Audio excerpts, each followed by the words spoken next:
उसके पास बल है, वो मार करके गिरा देगा। तो वो सामर्थ्यवान है तो नहीं जुड़ेंगे। क्यों? क्योंकि वो सामर्थ्यवान है। अगर वही एक गरीब व्यक्ति है, उसके पास कुछ नहीं है, न धन है न बल है, तो वो बिना कारण उसको सताया जाता है, बिना कारण उसको बोला जाता है, जानबूझकर उसको फंसाया जाता है। क्यों? क्योंकि वो कुछ नहीं कर सकता। नारद जी कहते हैं कि महाराज, जिस प्रकार गंगा सामर्थ्यवान है, गंगा के जल को आप ले करके घर में अपने रखते हैं, और अगर वो कोई कुत्ता आकर के छू दे तो आप उस डब्बे के जल को क्या करेंगे? बताइए। उस जल को ले जाकर के फेंक देंगे। क्यों? क्योंकि उसको कुत्ता ने स्पर्श कर दिया। नारद जी कहते महाराज, उस गंगा में ना जाने कितने जानवर स्नान कर रहे हैं, मुर्दे लाश बह रही है, लेकिन फिर भी उस गंगा के जल को आदमी लेकर के आता है। डब्बे में, पात्र में रखने के बाद वो एक नियुक्त हो जाता है, किंतु जल जब प्रवाहित हो रहा है, जब गंगा में है, तब तक उसमें कोई अशुद्धता नहीं है। तो भोलेनाथ एक ऐसे हैं कि समस्त अवगुण जो आपको मैंने बताया, वो समस्त अवगुण बाबा में है, लेकिन वो अवगुण नहीं कहे जाते, वो महादेव के गुण हैं। उसी के कारण वो त्रिदेव कहे जाते हैं और महादेव कहे जाते हैं। इसलिए आप अपनी पुत्री से कहिए कि वो तपस्या करे, और तपस्या करके उनको प्रसन्न करे, और प्रसन्न करने के बाद बाबा से वर मांगे कि बाबा मुझे आप पति स्वरूप में मुझे चाहिए। पार्वती जी की नन्ही सी अवस्था, बालक हैं, कौन कहने जाए? पिता डर रहे हैं, माँ डर रही है, कहने कौन जाए? मैया रोने लगी, पकड़ करके पार्वती मैया को गोद में बिठा करके मैया रोने लगी। ये क्या हो गया? तब माँ को अपने पार्वती जी समझाती कि मैया, मेरे सपने में एक ब्राह्मण आया था, और उस ब्राह्मण ने मुझसे कहा कि तुम जाकर के शिव जी के लिए तपस्या करो, और मैं तपस्या करना चाहती हूँ।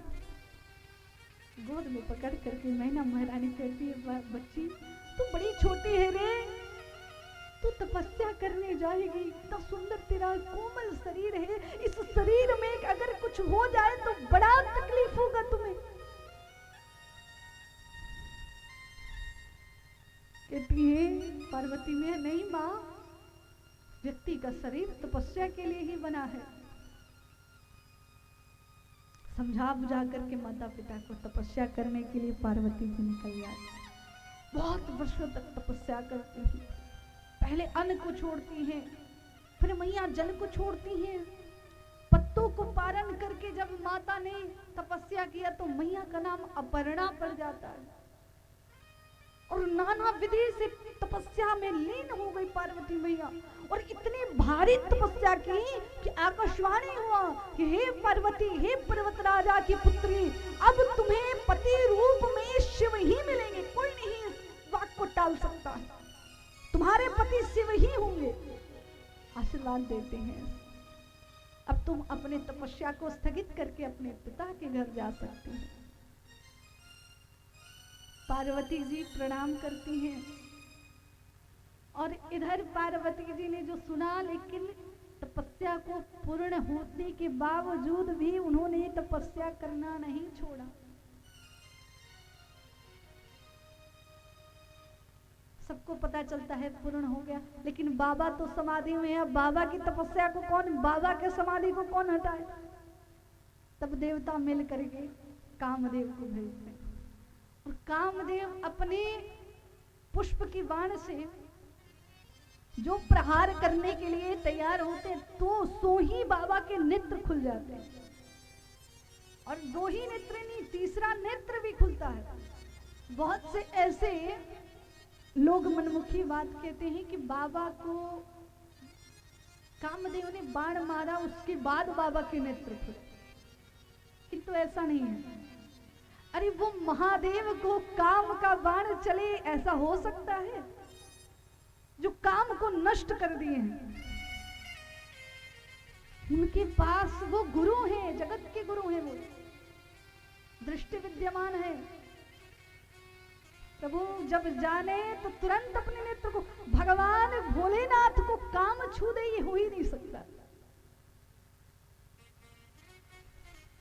क्योंकि भगवान का, भोलेनाथ का एक नाम है मदन मर्दन। मदन मर्दन, मदन अर्थात काम, और काम को मार चुके हैं वो।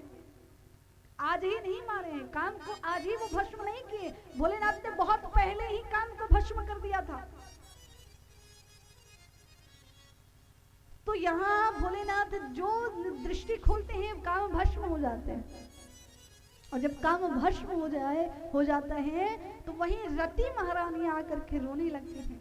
भगवान आशीर्वाद देते हैं, वहां से कहते हैं कि तुम्हारा पति द्वापर युग में कृष्ण के तन से जो पुत्र प्रकट होगा वही पुत्र तुम्हारा पति होगा, और ऐसे पूरे संसार में तब तक तुम्हारे पति तुम्हारे साथ छाया के रूप में विद्यमान रहे। और वहां से बाबा निकल चलते। सभी लोग देवता देवी आकर के विनती करते हैं, प्रभु अब विवाह कर लीजिए, समय हो गया। बोले नहीं, विवाह मैं नहीं करूंगा। तब सब लोग राम जी को मनाते हैं, क्योंकि दुनिया की बातें राम जी सुनते हैं, और राम जी की बातें भगवान भोलेनाथ सुनते हैं। अगर किसी की बातों को सुनते हैं भोलेनाथ तो वो है राम जी। अगर भोलेनाथ तक कुछ कहना हो तो राम जी से जाकर कह दीजिए, वो बाबा तक कह देंगे। और तुरंत जब राम जी के पास जाते हैं तो राम जी कहते हैं, बाबा को समझाते हैं कि आप हमें ये वादा करिए हमसे, हमें वचन दीजिए कि आप अब विवाह करेंगे। भोलेनाथ बाबा से, राम जी से वचन लेते हैं, विवाह का तैयारी शुरू हो जाता है। बाबा कहते हैं कि हे ऋषियों, अब जब समय आ ही गया है विवाह का, तो एक काम करो, सभी लड़की देखने जाते हैं, तुम भी लड़की की परीक्षा लेकर के आओ, आखिर लड़की है कैसी। क्योंकि लड़की की परीक्षा लेने में बड़ी संसार वाले तेज है महाराज। बाबा ने तो सप्त ऋषियों को भेजा परीक्षा लेने के लिए। सप्त ऋषि जब गए तो वो परीक्षा में पार्वती मैया से पूछे कि आपको इससे भी अच्छे व्यक्ति मिल सकते थे, लेकिन आपने शिव से ही क्यों विवाह करने का प्रस्ताव रखा। तो मैया ने कहा कि हो सकता है मिल सकते थे, लेकिन इस मन को जो भाएगा वही तो पति होगा महाराज। आप अगर पहले आते तो मैं इस प्रस्ताव को स्वीकार करती, लेकिन अब तो मेरे मन में महादेव बस गए हैं, इसलिए मैं सभी को प्रणाम करती हूँ और अपने महादेव को स्वीकार करती हूँ। सुंदर से तैयारी किए, सप्त ऋषि संतुष्ट हुए और वहां से चल दिए। पार्वती मैया अपने घर आई।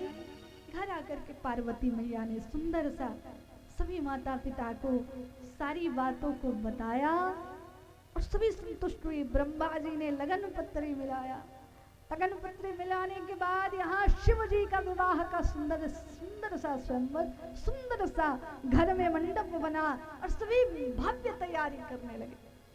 यहाँ पर पार्वती जी को हल्दी लगाने का समय आया। अरे आजो हिमाचल में मारावा बड़ी सुहावन लागे। आजो हिमाचल के मारावा बड़ी सुहावन लागे। गौरा के चढ़े लाहरा दिया मन भावन लागे। गौरा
हल्दी हुआ सुंदर सा, भगवान का विधि पूर्वक विवाह की तैयारी हुई, मैया गौरी की हल्दी हुई और अब बाराती सुंदर सा सज धज करके आने के लिए तैयार हुए। तो जितने देवता थे उनके गण तो बड़े सुंदर थे, लेकिन भोले बाबा के गण बड़ी विराट स्वरूप के थे। देवताओं के गण, देवताओं के वाहन बड़ी सुंदर सजा धजा करके रखे सभी ने। बारात का दिन सभी निकाल करके चल दिए और भोले बाबा को सभी ने पीछे छोड़ दिया। नंदी जी आकर के बोले कि बाबा, बारात में तो सबसे पहले दूल्हा जाते। हाँ, अब प्रभु हमने देखा कि सब बाराती पहले पहुंचेंगे, क्यों?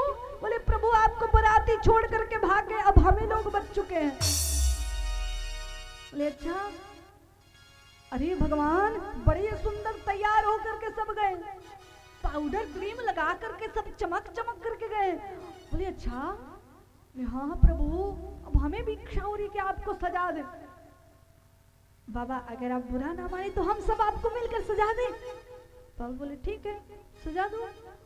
बाबा को बैठा दिए, सभी गण मिलकर बाबा को बैठा दिए और बाबा को बैठा करके बोले कि प्रभु सबसे पहले दूल्हा को नहलवाते हैं सब,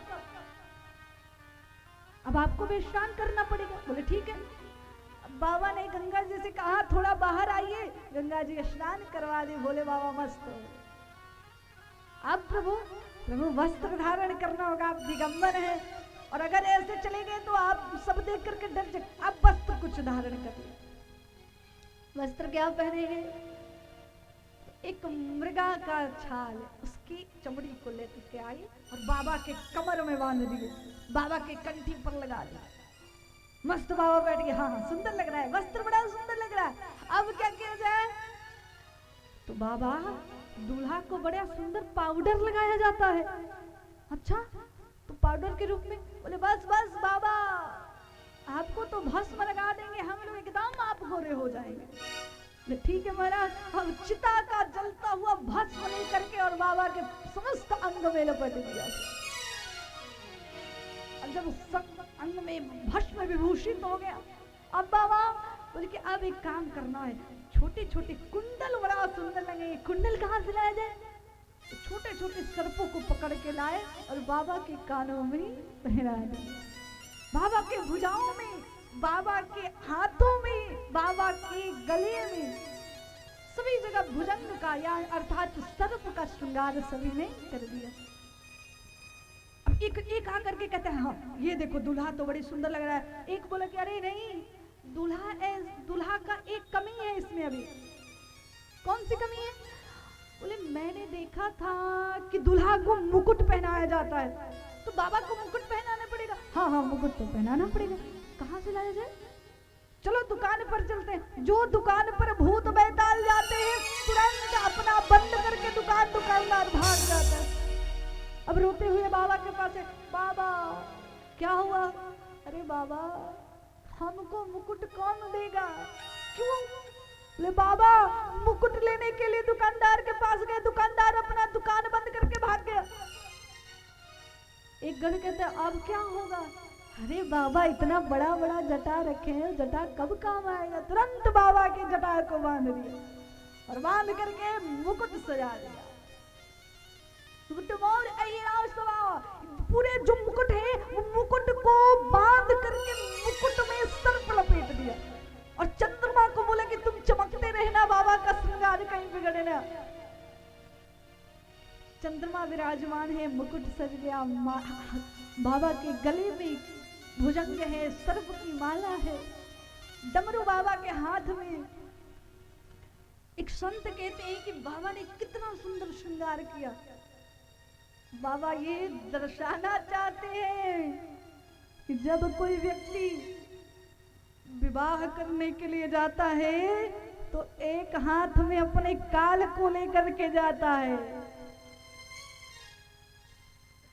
हम एक जगह सुन पढ़े थे कि दुर्गा मैया जो है मैया शेर पर सवारी करती हैं और दुर्गा मैया जब सिर पर सवारी करती हैं तो माता का ये स्वरूप भक्तों को ये बताना चाहती है कि व्यक्ति को अपने साहस के साथ हर एक कार्य क्षेत्र में आगे बढ़ना चाहिए।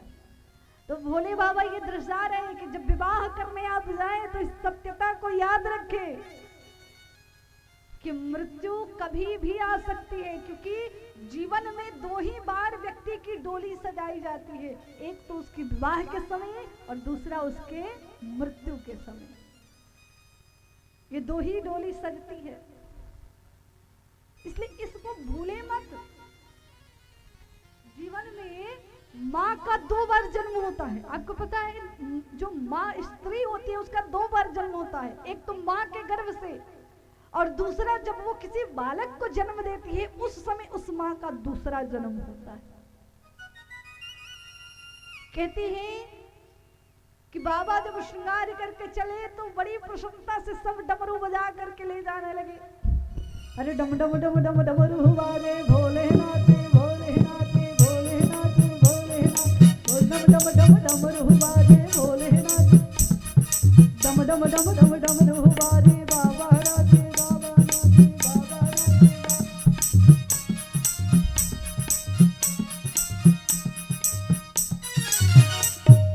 और बाबा इतना सुंदर श्रृंगार में आए कि नंदी बाबा बोले कि बाबा बस आप बैठ जाइए। बाबा जो बैठे, बाबा आगे की तरफ नहीं बैठे, बाबा पीछे की तरफ मुंह करके बैठ गए।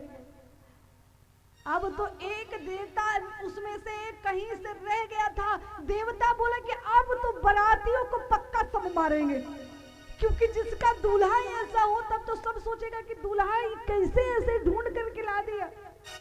अब क्योंकि कहा जाता है कि बारात में जाने वाला दूल्हा कम, बाराती ज्यादा डांट और मार खाते हैं। तब तो बाबा के चक्कर में हम सब पीटे जाएंगे। अब जा करके वो कह दिया कि प्रभु अब बाबा बड़ी सुंदर स्वरूप बना करके आ रहे हैं, एक तो पूरा अंग में चिता का भस्म लगाए हैं, सर्प का माल पहने हैं, ऊपर से बैल पर पीछे उलट करके बैठ गए हैं मानो जैसे पगला कोई आ रहा हो। भगवान बोले कि धीरे बोल धीरे, अगर बाबा के किसी गण ने सुन लिया तो 3600 अंग काट करके रख देंगे, इसलिए धीरे बोल। आगे बढ़े सब, बाबा की बाराती चल रही।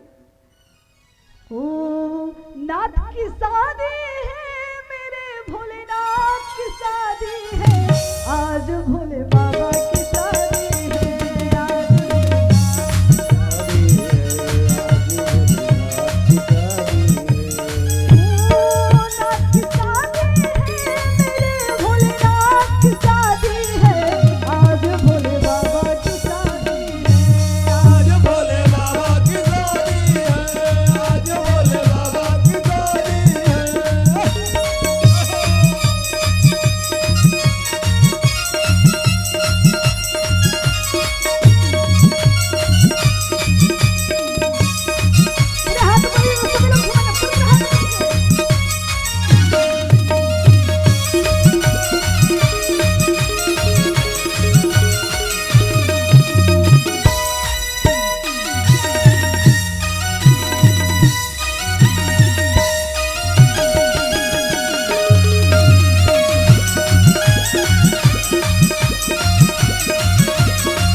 मेहंदी वाला, पता नहीं क्या क्या होगा। कम बाबा की शादी में तो झूमना